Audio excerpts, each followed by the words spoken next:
Mr. Jason, high service standard in Japan. What are some of the workplace culture that resulted in such a high service standard that may be suitable and implemented here in Brunei? That's a very good question. That's a very, very good question. From user, which user? I don't know the name. Nonetheless, yeah, that is something that I always, think about, Jason. But someone beat me to asking it. So. I think if we were to talk about that high service standard in Japan, of course, we talked about, we mentioned a bit about attention to detail.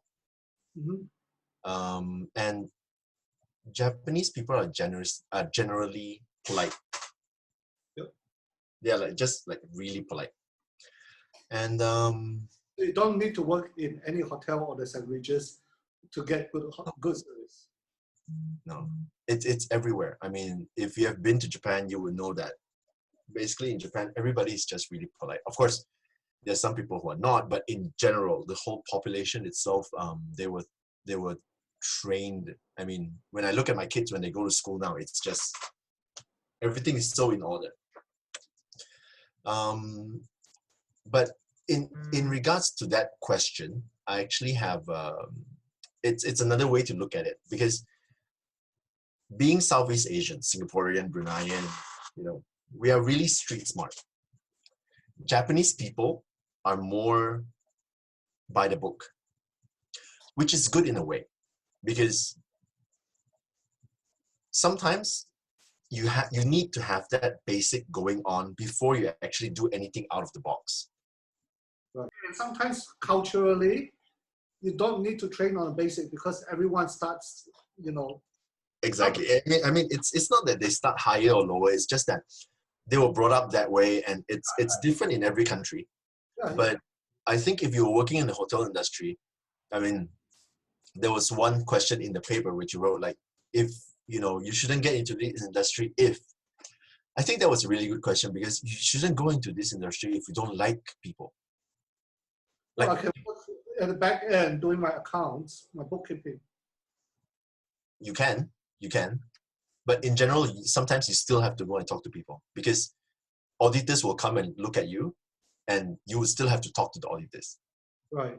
So are there people who are in the hotel industry that don't like people and still last? Have you met anyone that everyone hates? Of course there is. Uh-huh. But we don't talk about them. That person, keep his job. Japan, you can't fire people. So that's one of the bad things in Japan. It's not bad. I mean, I'm not trying to build anything, but in Japan, it's very strict, because they don't really have a labor union, but the government is really strict about, working rights. So that's also something that's different between countries. Mm-hmm. Yeah, and if you want to fire somebody in Japan, you would have to go through a very long process before you can actually fire them. So how come they are so hardworking then if they can't be fired? It's why are they hardworking that they can't be fired? Well, that's a good question, isn't it, Jason? I know I asked dumb question, but it's valid. It's valid. It's valid. Not everybody is hardworking. That's all I can say. Oh, come on. Yeah, that's all. That lazier staff is more hardworking than some of the most hardworking staff that I know. You look at their working hour, right? The last time you taught me a phrase about people die on the job. It's called karoshi. Yeah, that's right. It's becoming a big problem right now. But anyway, in Japan right now, they're actually improving on that, because they are implementing more on work-life balance, which I think is something that, instead of bringing something from Japan to Brunei, coming back, Japan is now actually implementing a lot more on work-life balance to actually, So they are teaching their people to be slack and laid back. They're teaching their people to actually spend more time with their family. So in the long run, it's more productive, I guess. Yes, I think it is. Working long hours does, I mean, I'm sure you know, working long hours does not mean that um, you're doing more. It just, it's all about efficiency, and sometimes people, I mean, they just stay and they are never productive. Sometimes it happens. Case by Hey, case. Jason, let's go into service while we're at it, so that Sure. we don't touch on service later on. St. Regis, being a luxurious hotel, is, expectedly a notch above everyone else in terms of service. Why else would I want to pay so much? Having been in the service industry all your life, Jason, uh, Yes. how do they justify, you know, charging a premium? What difference is there in their service? First would be, I think I mean, honestly speaking, when you're actually trying to differentiate how a Hilton and how a St. Regis is different, first it would be actually, you were talking about the room size, okay?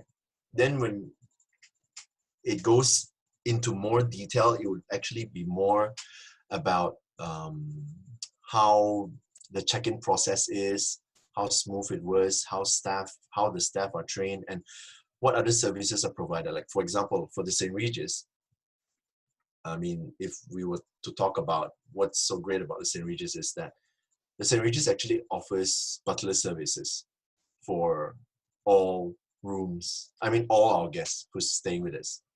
So that's actually one of our main services. That, yeah, it's a huge differentiation because basically once you have your reservation in, you can start using the butler service So to what can start booking hotels for you, start booking restaurants for you, start booking things for you, start doing that for you. So there's a lot of things that you can get the butlers to do. Right. Can you elaborate on the butler bit so that one day when I can afford to stay in the St. Regis, I know how to use it. Want to stay at the St. Regis, but anyway. So the butler service is something that for certain St. Regis is different. Some only offers butler service when you're staying in a suite, but for the St. Regis in Osaka, we offer butler service for every room. Mhm. So it starts from when you have your reservations in. So when you've started booking a hotel, when you're booking a room in the hotel, let's say you want to book a Michelin star restaurant in the city. Which And is usually Michelin stars are like difficult to build. We actually get that booking for you because we have the best concierge in Osaka, like period, hands down. I've so met it's a lot of having the network as well. It's also the network as well. It's also when you tell people that you're staying at the St. Regis, the taxi driver knows which hotel you're staying in. Right. So So it's that like the Michael J. Fox movie whereby, last minute you want a concert ticket and bang, they die get it for you. we try our best to get it for you. Uh-huh. So Like, you must know people, Jason. let me give you a very interesting example then. Tell me a good story. Yeah. Have you been to Universal Studios, Shaun? Yes. In- Not in Osaka, in Singapore. Okay, in Singapore. Okay. Tomato. So basically, Singapore, the Universal Studios in Singapore is about 3/4 the size or half the size of what the Universal Studios in Japan is. So it's a lot bigger in Japan. Mhm. One of my clients' families that came, they were royals, and they wanted a private tour. And they only told me one day ahead. So they wanted to go tomorrow. And it was hell finding out people, but in the end, we got it done. So what happened was there was a concierge also in Universal Studios that actually took them the whole day, and I was also together with the group, and there was no queue. Wow. There was no queue. So basically, there's a queue, but you're actually skipping all the queue. You have And to, oh, how does it no, work? I mean, it's all about the connection. I think it's something that we offer to some of our clients and also some of my personal clients as well. So it's all those perks, and there's also some clients that actually ask for, a reservation at a Michelin restaurant, and they've tried for months but they couldn't get it. Mhm. Our concierge got it for them the next day. That's interesting. Wow. Hey, Yeah. Jason, last time in another interview that I had with you, you spoke about how being a Bruneian helped you to provide an insight on how to serve the Muslim customers. Yeah, that's right. That's right. It's actually the halal industry is. In being a Bruneian, isn't it? It is. It is. It is because Japan. I mean, Japan is just start. I mean, Japan has started to actually think more about halal, and they've started halal certification. But halal has been with us since we were born. So with that, yeah, it actually, there's a lot of things that we can actually, try and share with my team when we actually have clients coming in from Dubai, from the Middle East, or even from Malaysia or Indonesia.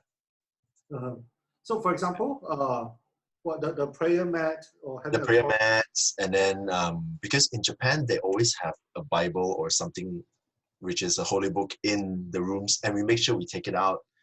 And then for the prayer mats, we make sure that we have, I mean, you have it on your iPhone, but basically we make sure that we have the arrow that points to the west as well. Yeah, the Mecca. So, yeah. And So- for restaurants, Yep. Yeah, what about restaurants? Yeah, for restaurants, we make sure that for those food that has pork in it, we make sure that we have a sign to say that this has pork inside. So all those little details that we put in to make sure that we actually can accommodate to Muslim travelers. Okay. Hey, Jason, there's quite a few questions on the chat room. Let's have a quick look here.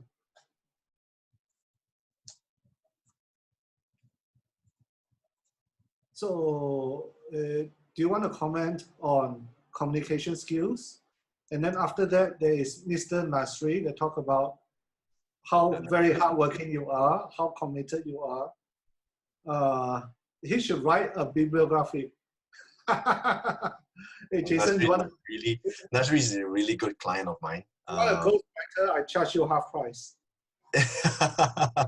Anyways, with how to improve people and communications, I think first you just need to get out of your shell. You really need to, want to like to know what the person that's in front of you. You have to take interest in the person. I think that's the first step. Because if you're not interested in the person that you're talking to, I mean, interested in general, you will never actually have.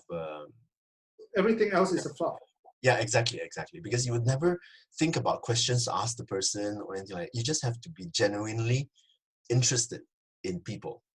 So you can tell how interested I am with you. You're always having fun with me, Shaun. We have always done this for over 20, 30 years. Jason.